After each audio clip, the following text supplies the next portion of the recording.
故事始于城市出租车内温馨而有时匿名的氛围中。我们认识了南希 （Nancy）， 一位优雅而矜持的年轻女子。她正前往洛克维奥城 （Rockville）。她的司机沃尔特 （Walter） 立刻被她的美貌所震撼。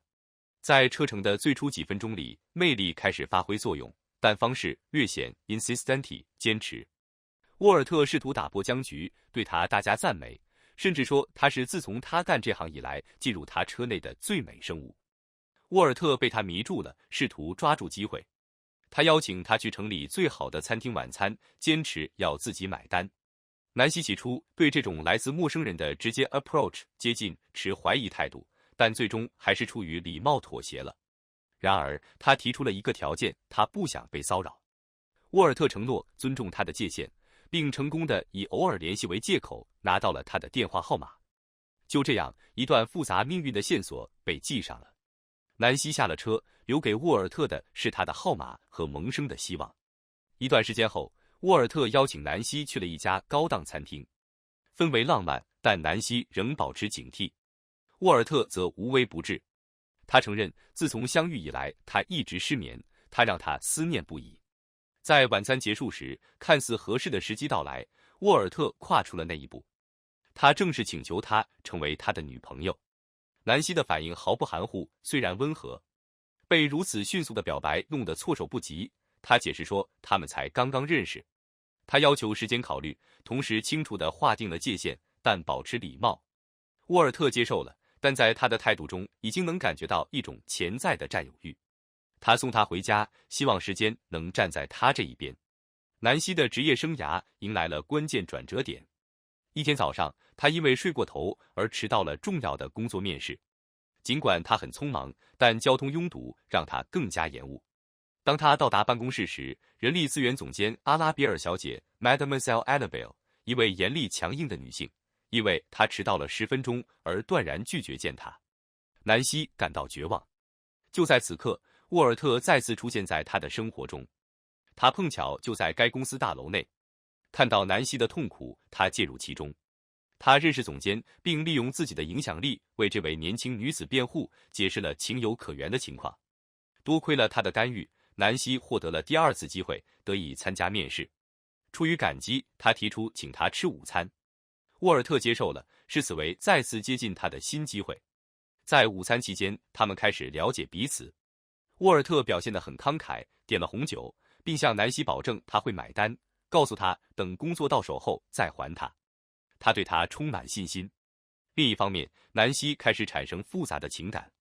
他告诉朋友，每次想到他都会感到心里小鹿乱撞，但他担心他是否单身或是否有严肃的关系。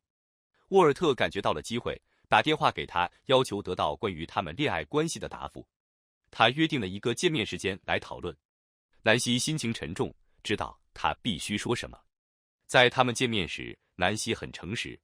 他告诉沃尔特他们不能在一起，这不是因为他不够好，而是他在此期间遇到了另一个人，一个让他瞬间产生吸引力的人。沃尔特 devastated 崩溃了。他提醒他，他是先遇到他的，他是先爱上他的。他不明白为什么他的感受不算数。南希虽有同情但坚定，提议他们做朋友。沃尔特断然拒绝，自尊心受了伤。他不想要他的友谊，他想要他的爱。就在这里，嫉妒开始在沃尔特心中萌芽。弗兰克 Frank 和命运登场了。南希现在和弗兰克在一起了，他是一个在知名公司工作的男人。一个好消息传来，南希获得了去加拿大的签证。弗兰克计划去那里攻读硕士学位，并承诺一旦安顿好就让南希过去。在离开之前，弗兰克想把南希介绍给他的父母。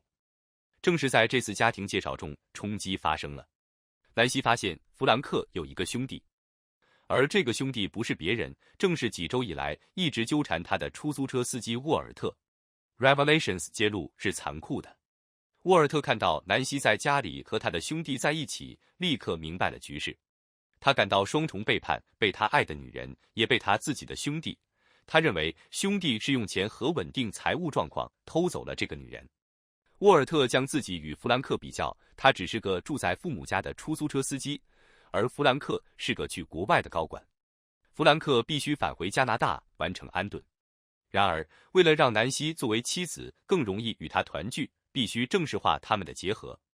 由于无法亲自出席及时的传统仪式和民事登记，弗兰克请求他的兄弟沃尔特代表他。他委托他支付彩礼，并以他的名义签署行政文件。沃尔特正式接受了，扮演着团结兄弟的角色。他向弗兰克和南希保证，为了上天之爱，他会处理好一切。南希对这位体贴的姐夫充满感激，丝毫不知道沃尔特脑海中掠过的阴暗想法。对沃尔特来说，这是夺回他认为属于自己之物的完美机会。弗兰克的家庭由沃尔特带领，前往南希父母家进行彩礼仪式，一切都在欢乐和尊重传统中进行。家庭相处融洽，祈祷祝福弗兰克和南希的结合。沃尔特完美地扮演了代表的角色。然而，在民事婚姻登记的那天，陷阱合拢了。利用南希因庆祝活动拍照而分心的机会，沃尔特去了行政部门。在填写结婚证书时，他犯下了不可挽回的错误。他在结婚证上写了自己的名字沃尔特，而不是弗兰克的名字。南希信任未婚夫的兄弟，没有仔细检查就签署了文件。在法律上，她在不知情的情况下嫁给了沃尔特。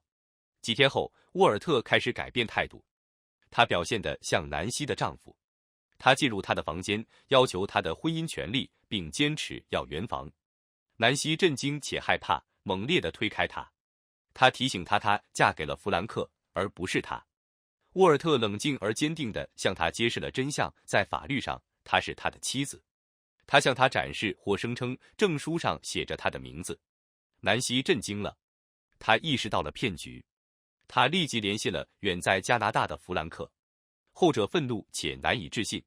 他不明白为什么他的亲兄弟会背叛他的信任到这种地步。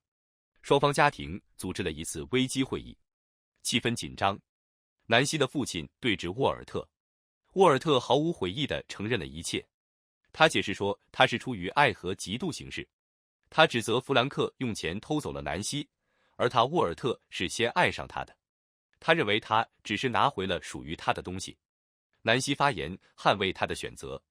他解释说，他选择弗兰克不是因为钱，而是出于真诚的爱。他提醒沃尔特，甚至在知道他们是兄弟之前，他就已经清楚地告诉他遇到了别人。双方父亲介入提醒传统不能通过谎言娶妻，更不能 usurp 篡夺自己兄弟的身份。根据习俗，这是 abomination 可恶的。尽管有责备，沃尔特拒绝让步。他搬进弗兰克的房子，拒绝离开。他骚扰南希，告诉他是他的妻子，永远不会放开他。弗兰克从加拿大要求沃尔特离开，但沃尔特无视威胁。局势在公共场合恶化。沃尔特跟踪南希，制造场景，在邻居和社交媒体面前称她是他的妻子，并称弗兰克为偷妻贼。他准备毁掉自己和兄弟的名誉来留住南希。南希疲惫且害怕，不得不离开家，躲到父母那里。他生活在对沃尔特出现的持续恐惧中。后者甚至租了一间 furnished apartment 带家具的公寓，将其呈现为他们的爱巢，试图说服他和他一起去那里开始新生活。南希断然拒绝，以上帝之名要求他让他安宁。弗兰克最终回来，或更坚决地介入，以找回他的妻子。两兄弟之间差点爆发肢体冲突。沃尔特很 obsessive 强迫性，确信南希最终会随着时间的推移爱上他。就在这时，南希决定与沃尔特进行最后一次平静的谈话。他没有攻击他，而是带着同情与他交谈。他向他解释了一个基本真理：爱不能强迫。他告诉他，他对弗兰克的感受就像他对他的感受一样，他愿意为和弗兰克在一起做任何事，就像他愿意为他做任何事一样。他让他明白他的斗争是徒劳且自私的。他恳求他找到一个能回报他爱的女人，因为他永远不会是那个女人。他承认他的优点，但划清了不可逾越的界限。这些话触动了沃尔特。面对南希的真诚和痛苦，他意识到自己的自私程度以及造成的伤害。他明白他正在毁掉兄弟和他声称爱的女人的生活。沃尔特最终崩溃了。他向弗兰克和南希真诚道歉。他承认了自己的错误 ，admit 承认自己被嫉妒蒙蔽了双眼。为了弥补错误，他提出了一个法律解决方案，他愿意宣誓并申请更改结婚证书上的名字，以撤销他故意制造的行政错误。